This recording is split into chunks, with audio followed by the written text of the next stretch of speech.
The last few days we've been talking about names, how the name represents the individuality of the person, how the name is the funnel, the letters of the name by which life is funneled to the person, is channeled to the person. Let us look for a moment about Moshe Rabbeinu. Interesting, in different Midrashim we find that he had many other names that were given to him. Let's go through some of them. His father, Amram, called him Chever. Chever meaning companion or connector. Because Moshe Rabbeinu was the one who connected the Jewish people with God. His mother, Yocheved, she gave him the name Yekutiel. Yekutiel coming from the word kaveh, hope. Because she had hope and trust in God that he would return Moshe to her. His grandfather, Kahos, he gave apparently two names. One name he gave him Avigdor, master of the fence, meaning, according to some interpretation, that since Moshe Rabbeinu's birth, God had fenced in Pharaoh, not allowing him to continue his decree to drown the Jewish infants. Another name that he gave him, this Kahos, this grandfather, Avi Sochor, father of seers, prophets. Moshe Rabbeinu would grow up to be the ultimate prophet. His famous sister Miriam, who was the reason for his birth, she was a catalyst for Amram remarrying his wife Yocheved, and that's when Moshe Rabbeinu was born. She called him Yered, descending. Why? Because she had to descend to the Nile and look after him. His older brother Aaron, he called him Avi Zanuach, master of rejection. The explanation which is given there is, my father rejected my mother, but he took her back of this because of him. Another explanation is, Moshe Rabbeinu would see to it that the Jewish people should reject idols. And then we find different names that, not sure who gave them, but is mentioned. Tovia, which means goodness, godly goodness. Many of the Jewish people called him Shmaya. Because they predicted that eventually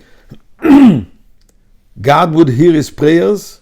Shmaya, meaning God will listen to their prayers because of his intervention. Others called him Ben Avitar or Ben Aviatar, son of pardon, because he was the one who was looking for God to be viter, to God should forgive the Jewish people for the different situations later on in the desert. And one, maybe less original of all of them, Levi, because he was of the descendant of the tribe of Levite. So here we have so many names. Yet what's very interesting, despite all these names, throughout the Torah we only refer to one name, Moshe. God himself calls him Moshe Avdi. Now who gave that name? Bitya or Batya, the princess, the daughter of Pharaoh. When she found this little child, this little infant, in a basket on the Nile, she called him Moshe, saying, why? Ki minamayim mishisihu. I have taken him out from the water. Now, we know that Batya was a very special woman. In fact, she's called Batka, the daughter of God. Some commentators explain that this is what it says, that she went to the water. She actually went to convert. She went to immerse herself in a mikveh because she rejected the Egyptian idolatry, and she decided to join the belief of the Bnei Israel. So she was the child, the daughter of God. But nevertheless, why giving him a name related to an event rather than the other names all seem to be describing the personality? It's just an event that you happened to take him out of water. What's so special about it? that this is why he's called Moshe? Now the answer lies actually in the word Moshe. Taking him out from water is who Moshe Rabbeinu is. Taking out of Moshe means what? She revealed him. He was concealed, he was hidden in this little basket, and she revealed him. This is what Moshe is all about.